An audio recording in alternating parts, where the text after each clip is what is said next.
Eto guys, isang mabilisan lang ha. Itong si Sentry, mukhang magpa-file ng kaso laban dito kay kila Marco Tae, again 18 Marines at si kasama na si Madam 10K. Nakapuro di. Hindi sila pwedeng magtago dito sa what you call this? Immunity nila, no? Because hindi naman sila in session during that time at illegal at hindi naman in need of legislation at hindi valid yung kanilang ginawang press con. Hindi hearing yun press con. So ibig sabihin hindi sila covered ng parliamentary immunity nila, no? So syempre civilian si Sentry. So yari sila dyan. Sasampa na naman. Naku, puro di. May obstruction case na si Madam 10K. Meron pang libel. Tapos si Marco Tae naman, may plunder. Pero tapos may kaso pa ganito. Mangungulungan talaga itong mga ito. Ito ba, sa interview ni Senator Raffy Tulfo, dito sa 1PH, no?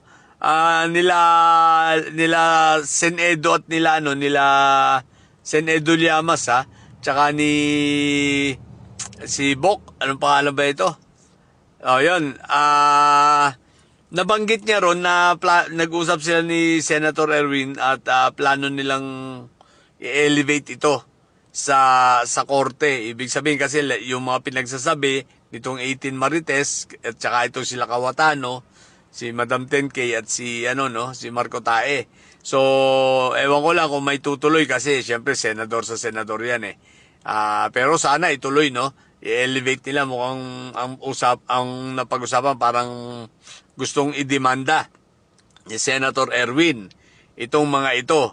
So, dahil syempre hindi sila covered ng parliamentary immunity dahil wala naman sila sa session, at the same time press con lang naman yung ginawa nila, so hindi naman yung hearing, no? Hindi valid. So tingnan natin kung matutuloy. Kung matutuloy, maganda.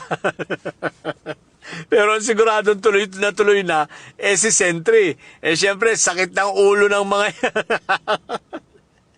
matidimanda na naman sila. Ang tinik ng kanilang lalamunan.